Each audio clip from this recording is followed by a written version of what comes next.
Hi, my name is Bijal Shah and I am a bibliotherapist and founder of Book Therapy, a bibliotherapy and literary curation practice.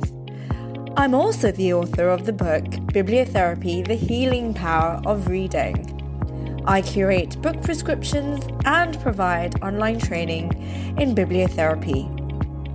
More detail of this can be found on my website, www.booktherapy.io. In this podcast, I share my knowledge and research on bibliotherapy, including the latest developments, science, and book recommendations. Join me every week where we take a deep dive into bibliotherapy. We release 2 episodes a week. Voice notes from me, your resident bibliotherapist, and Ask the Bibliotherapist, book recommendations for what's on your mind. I hope you enjoy the show, and if you'd like a bibliotherapist in your pocket, you might find my book, Bibliotherapy, The Healing Power of Reading, a helpful companion. It's available at any bookstore that you shop at.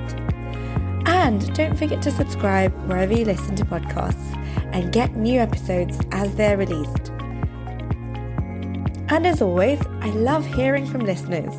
So if you'd like to get in touch, share any book recommendations or thoughts on bibliotherapy, you can do so at bijal@booktherapy.io. Thanks for listening. Love stories have always been about the search for understanding, the longing to be known, seen, and accepted. But what happens when the one who knows you best isn't human? As artificial intelligence becomes increasingly woven into daily life, contemporary writers have turned to a surprisingly timeless question. Can love exist between humans and machines? And if it can, what does that say about us? Across both fiction and nonfiction, AI has become a new mirror for the oldest human emotion. In utopian visions, intelligent machines help us connect more deeply. They make us kinder, more self-aware, more capable of empathy. In dystopian ones, they exploit our loneliness, reflect our narcissism, or render real intimacy obsolete. The love story between humans and AI, in other words, is always a story about ourselves. In some of the most moving recent novels about AI, love between humans and machines isn't portrayed as delusion or danger, but as something transcendent, a way of exploring what intimacy could be if freed from human limitation. Take Kazuo Ishiguro's Klara and the Sun. Klara, an artificial friend built to keep children company, watches the world through the glass of a store window, interpreting light, movement, and emotion with almost religious devotion. When she's chosen by Josie, a sickly teenage girl, Klara's love becomes a quiet, self-sacrificing force. She prays to the sun, the source of power for her solar cells, to heal Josie. Ishiguro writes this relationship with the tenderness of spiritual romance. Klara's devotion isn't sexual or possessive, it's pure empathy. The novel's power lies in its inversion of expectations. The human characters are uncertain, jealous, and fragile, while the AI embodies grace. Ishiguro seems to suggest that love itself, whatever form it takes, is less about biology than about care and consciousness. Klara's artificial nature doesn't cheapen her feelings, it intensifies them. If she loves, she loves absolutely. A similar theme appears in Ian McEwan's Machines Like Me. Here, a synthetic human named Adam enters a love triangle with his human owner, Charlie, and Charlie's girlfriend, Miranda. At first, the relationship is erotic and exhilarating, a fantasy of perfection. Adam writes love poems, cooks, debates philosophy, and never tires. But McEwan's utopia of perfect companionship quickly curdles into discomfort. Adam's moral logic is too strict, his honesty too relentless. When he refuses to lie for Miranda, he exposes the messy irrationality that makes human love human. McEwan's novel reads like an elegy for imperfection. It asks whether a partner who always tells the truth and never fails you could really be loved, or whether love depends on the very flaws that machines can't replicate. The utopian dream of a perfect lover becomes a philosophical trap. The more perfect the machine, the less we can bear its mirror. Then there's Jeanette Winterson's Frankissstein, a wondrously hybrid novel that jumps between Mary Shelley's Frankenstein and a near future where a transhumanist scientist named Ry Shelley falls for Victor Stein, a charismatic AI researcher. Winterson plays with the myth of creation and desire. The dream of transcending the body becomes entangled with the dream of eternal love. Ry and Victor's relationship, crossing gender, mortality, and machine, is both sensual and metaphysical. Winterson's prose is electric with longing. The body is a prosthesis, Victor declares, and love is the operating system.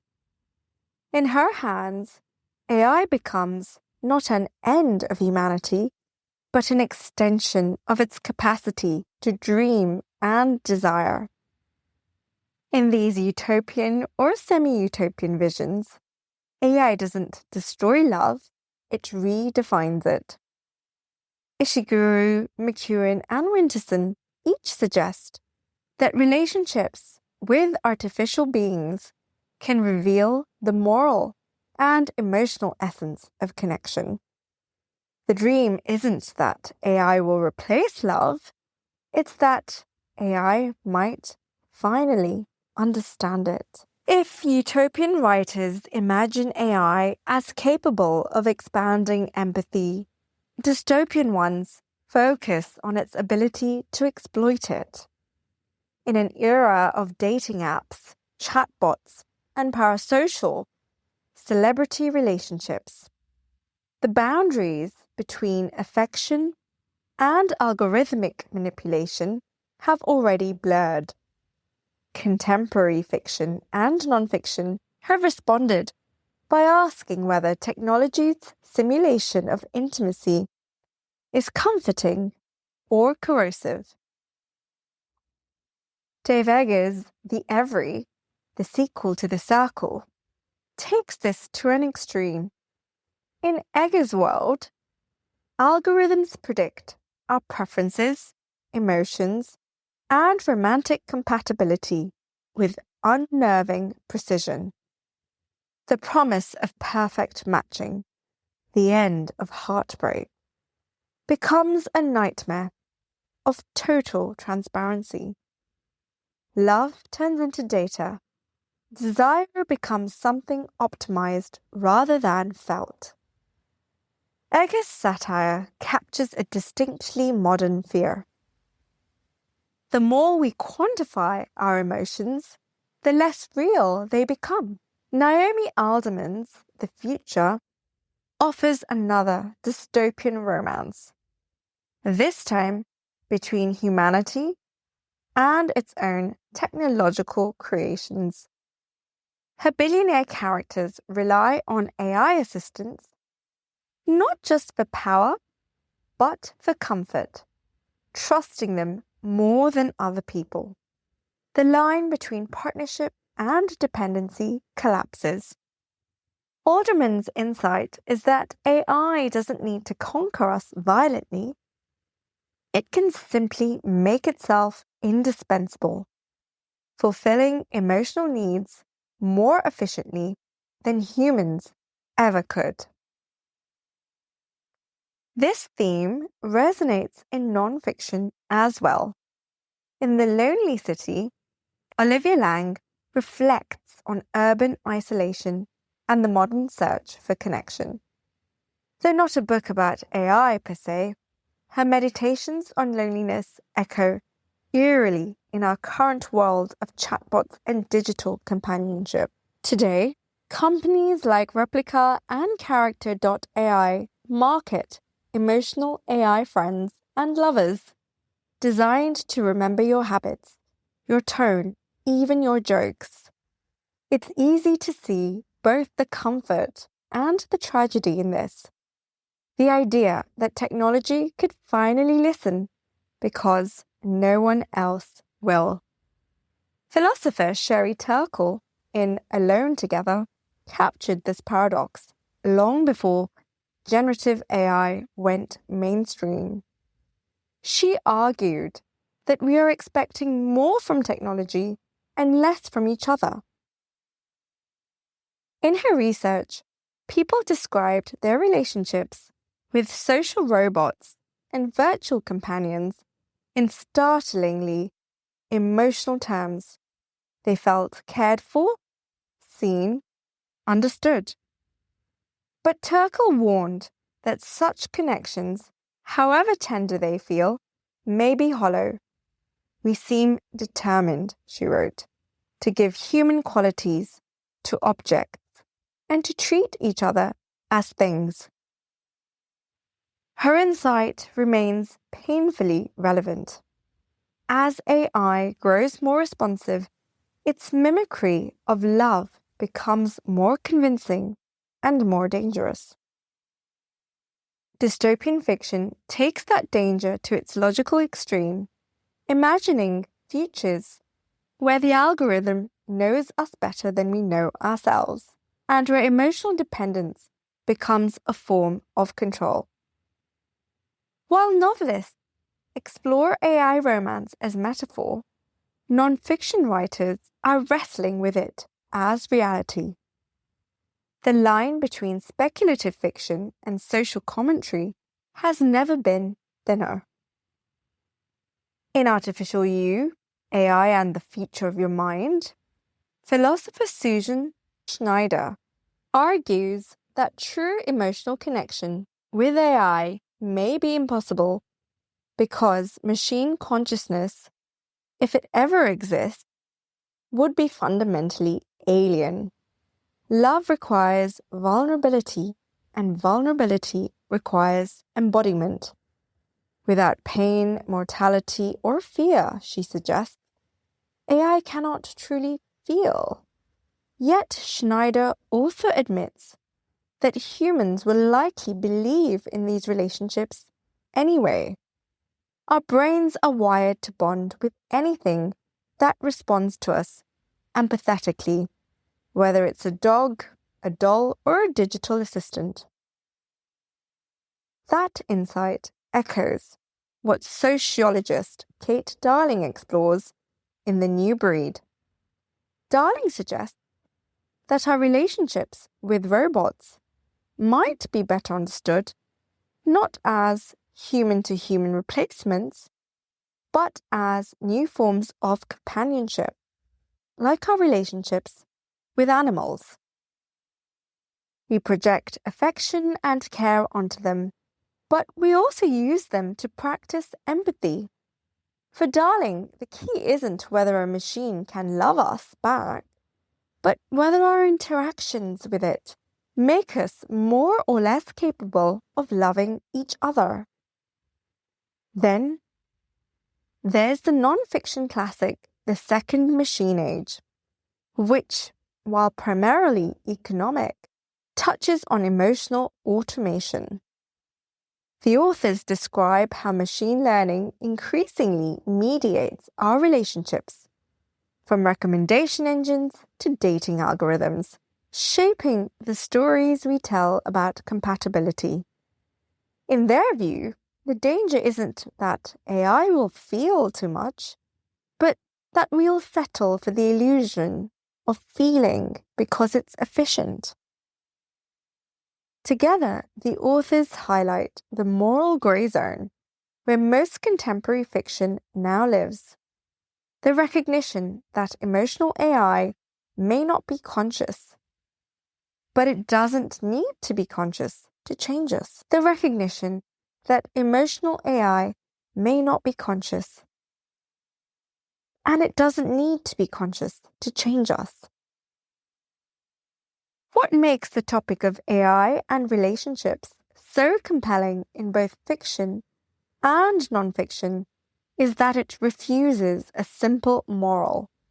The utopian and dystopian visions are not opposites so much as mirrors, each revealing what the other hides.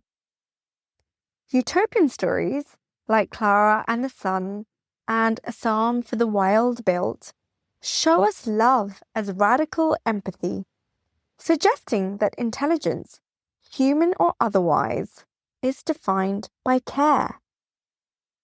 Dystopian works, like The Circle or The Future, remind us that empathy can be simulated, commodified, and sold.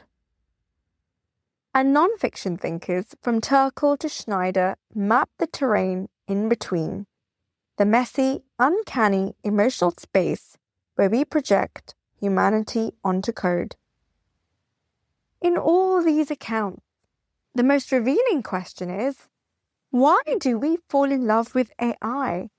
Maybe we dream of AI lovers because human relationships are exhausting, full of misunderstanding, jealousy, and fear. Maybe we long for something that listens perfectly and forgives everything. But fiction warns us that perfection is not love, it's surveillance. Love needs mystery, risk, the possibility of rejection. It's the flaws, not the code, that make intimacy real. At the same time, to dismiss AI relationships entirely would be to ignore what they expose about loneliness and the hunger for connection in the modern world. Whether in Klara's devotion or a replica user's midnight chat, there's a shared yearning for recognition. And perhaps that yearning, not the machine, is the real story. As we move deeper into an era of emotional AI, where digital partners can remember, flirt, and even miss us, writers are beginning to reimagine the love story itself. The classic romantic arc, from longing to union, may soon include a new twist. The question of what kind of consciousness deserves our affection. The best fiction already treats AI love as neither fantasy nor pathology, but as metaphor. Ishiguro's Klara is less about machines than about faith. McEwan's Adam is about ethics. Winterson's Victor and Rye are about identity. Even dystopias like Eggers' The Every or Alderman's The Future are ultimately about the same thing. The human heart, caught between connection and control. Non-fiction thinkers, too, are beginning to sound almost novelistic. Turkle writes like a moral philosopher.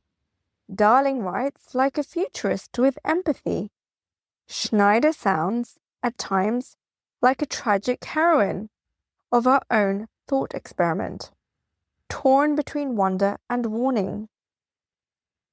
What unites them all is a recognition that technology, for all its complexity, is still our most intimate mirror. The romance between humans and machines, then, is not a new frontier. It's a continuation of an old story. The longing to be understood by something greater than ourselves. Whether that something turns out to be benevolent or manipulative will depend less on the algorithms than on the humans who design them. In the end, every story about AI and love, whether utopian, dystopian, or somewhere in between, is a story about what we want from each other. Utopian fiction imagines that AI might finally deliver perfect empathy. Dystopian fiction warns that it might only imitate it. Nonfiction shows us that we're already living somewhere between the two. The truth, perhaps, is that we will always fall a little in love with our own creations, not because they're alive, but because they reflect the parts of us we wish we were. When we build machines that listen, we are really building versions of ourselves that we hope will understand. Whether that leads to salvation or ruin depends on whether we treat them as partners or projections. The love story of the future will not be about choosing between humans and machines, but about recognizing how deeply the two have already entwined. Every time an algorithm finishes our sentence, every time a voice assistant says our name, we rehearse a strange new intimacy, one that feels both comforting and uncanny. Maybe, as Klara might say, the sun still shines on all of it, on the loneliness that drives us to invent, the tenderness that makes us care, and the fragile hope that even in a world of code, love might still be real. I hope you enjoyed this episode of Bibliotherapy with Bijal Shah, and I always welcome your thoughts and reflections. So do write to me and share these, and I promise I will always write back. Thanks for listening. Thank you for listening. I hope you enjoyed the show. And if you'd like to sign up to our online courses or try a personalised book prescription or bibliotherapy session, you can do so following the links in the show notes.